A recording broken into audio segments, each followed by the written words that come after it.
Brave New World is a novel written in 1931 by Aldous Huxley and published in 1932. Set in London of AD 2540, the novel anticipates developments in reproductive technology, sleep learning, psychological manipulation, and classical conditioning that combine profoundly to change society. Huxley answered this book with a reassessment in an essay, Brave New World Revisited, and with Island, his final novel. In 1999, the Modern Library ranked Brave New World fifth on its list of the 100 best English-language novels of the 20th century. In 2003, Robert McCrum, writing for The Observer, included Brave New World chronologically at number 53 in the top 100 greatest novels of all time, and the novel was listed at number 87 on the BBC's survey The Big Read. Title: Brave New World's title derives from Miranda's speech in William Shakespeare's The Tempest, Act 5, Scene I. "Oh wonder, how many godly creatures are there here, how beauteous mankind is, O brave new world, that has such people int. William Shakespeare, The Tempest, Act 5, Scene I. 203-206. This line itself is ironic. Miranda was raised for most of her life on an isolated island, and the only people she ever knew were her father and his servants, an enslaved savage, and spirits, notably Ariel. When she sees other people for the first time, she is overcome with excitement, and utters, among other praise, the famous line above. However, what she is actually observing is not men acting in a refined or civilized manner, but rather representatives of the worst of humanity, who betrayed or tried to betray their brothers or leaders to get ahead. Huxley employs the same irony when the savage John refers to what he sees as a brave new world. Translations of the title often allude to similar expressions used in domestic works of literature in an attempt to capture the same irony. The French edition of the work is entitled Le Meilleur des Mondes,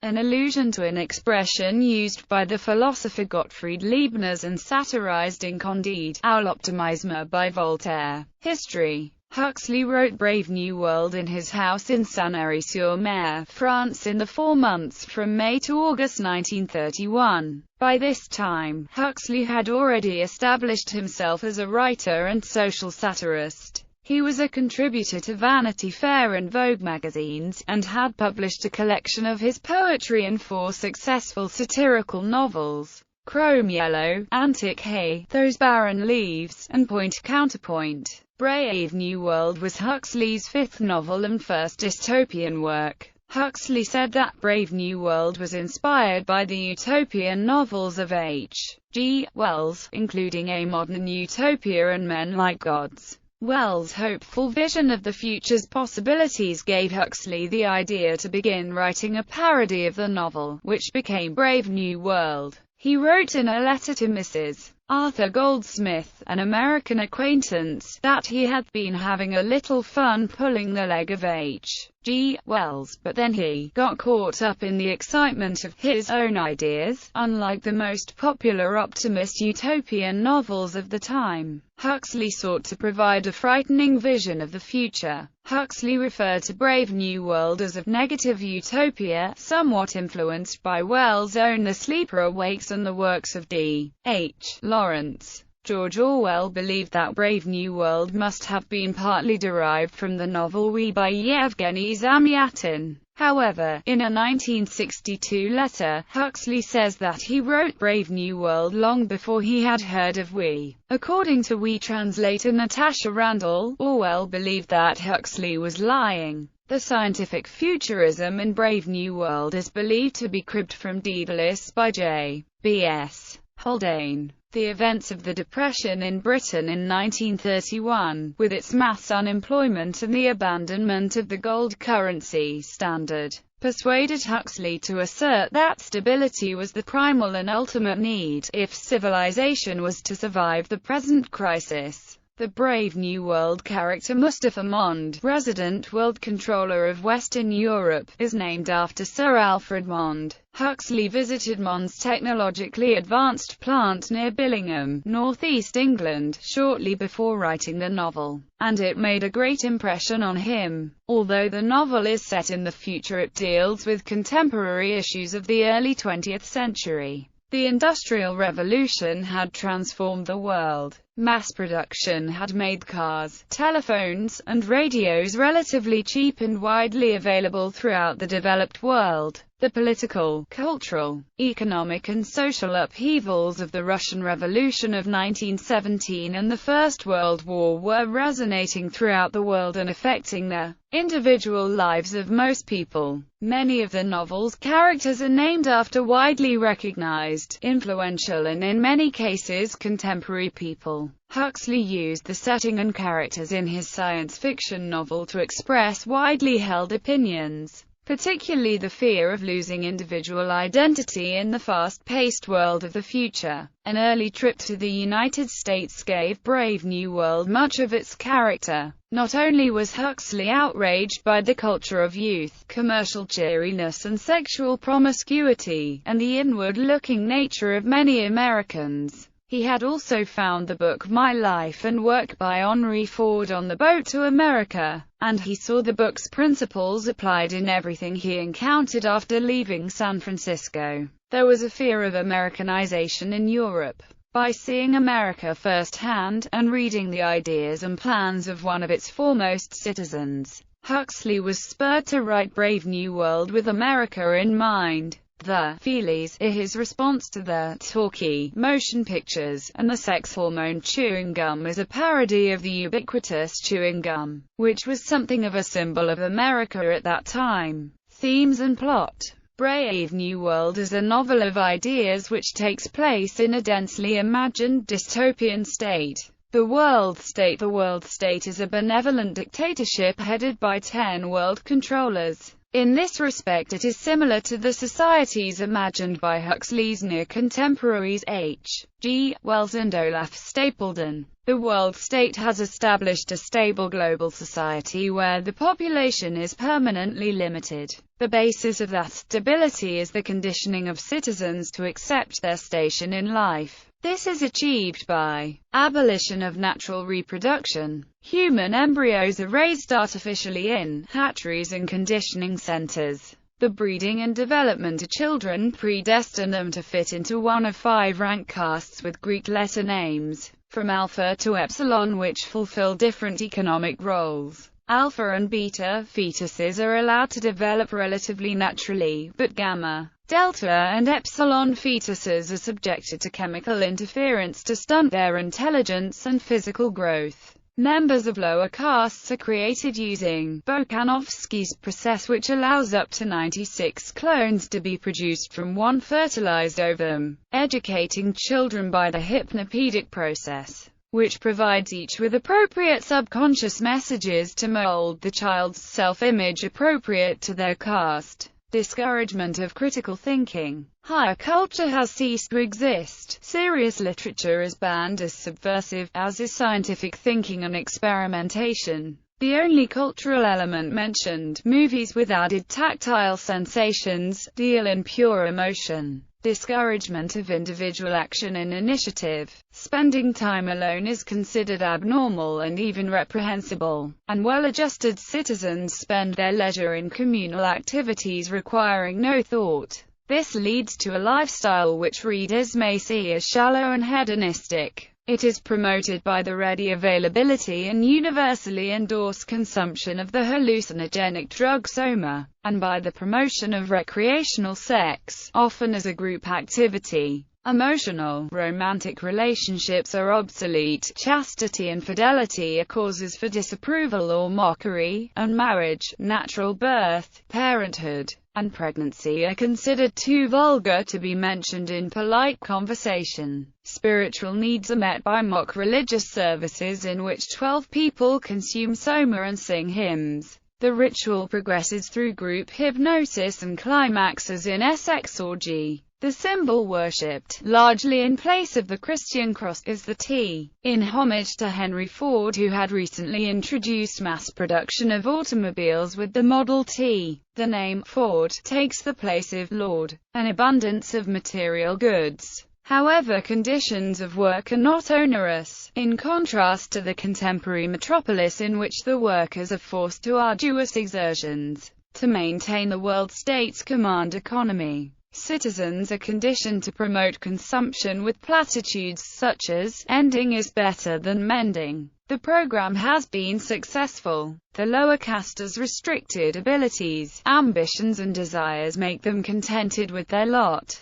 There is no dissatisfaction because each caste member receives the same workload, food, housing, and soma ration. Nor is there any desire to change caste. Conditioning reinforces the individual's place in the caste system. The upper castes revel in the hedonistic and materialistic lifestyle provided for them. People enjoy perfect health and youthfulness until death at age 60. Death is not feared. The population is confident that everyone is happy, and since there are no families, there are no strong ties to mourn. The vast majority of the world population lives under the world state. In geographic areas not conducive to its system, savages are left to their own devices. These savage reservations are similar to reservations established for the Native American population during the colonization of North America. Plot: the novel opens in London in AF 632. The society described above is illuminated by the activities of two of the novel's central characters, Lenina Crown and Bernard Marx, and the other characters with whom they come into contact. He is shorter in stature than the average of his alpha caste, a quality shared by the lower castes, which gives him an inferiority complex. His intelligence and his work with Hypnopedia allow him to understand, and disapprove of, the methods by which society is sustained. Courting disaster, he is vocal and arrogant about his differences. Bernard is mocked by other alphas because of his stature, as well as for his individualistic tendencies, and is threatened with exile to Iceland because of his nonconformity. His only friend is Helmholtz Watson, a lecturer at the College of Emotional Engineering. The friendship is based on their feelings of being misfits, but unlike Bernard, Watson's sense of alienation stems from being exceptionally gifted,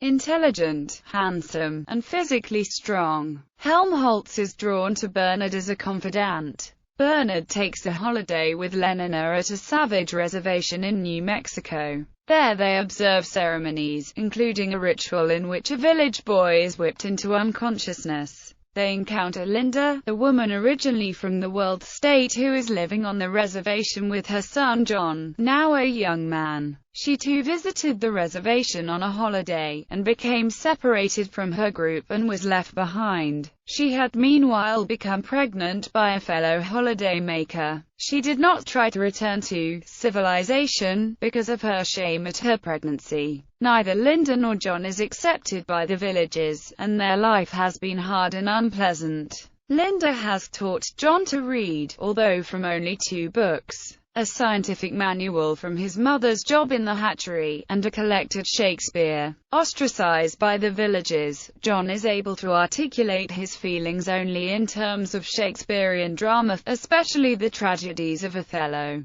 Romeo and Juliet and Hamlet. Linda now wants to return to London, while John wants to see the brave new world his mother has told him about.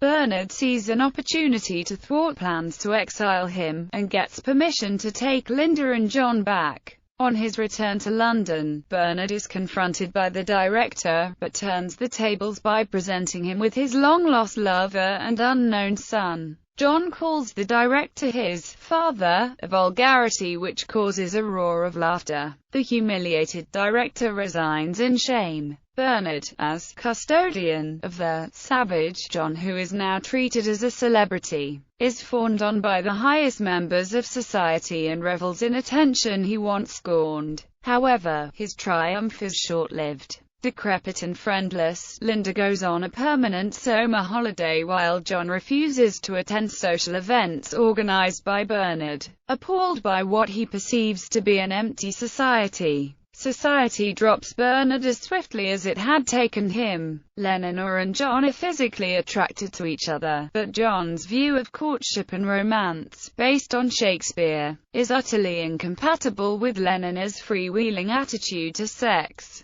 Lenina tries to seduce John, but he attacks her for being an impudent strumpet. John is then informed that his mother is extremely ill. He rushes to her bedside, causing a scandal as this is not the correct attitude to death. Some Delta children who enter the ward for death conditioning irritate John to the point where he attacks one physically. He then tries to break up a distribution of soma to a lower caste group and is set upon by the outraged recipients. Helmholtz, who has been called by Bernard, also becomes involved in the fracas. Bernard, Helmholtz and John are brought before Mustafa Mond, the resident world controller for Western Europe. Bernard and Helmholtz are told they are to be exiled to islands, seen as a punishment for antisocial activity. Bernard pleads groveling for a second chance, but Helmholtz welcomes the opportunity to be an individual, and chooses the Falkland Islands as his destination, believing that their bad weather will inspire his writing.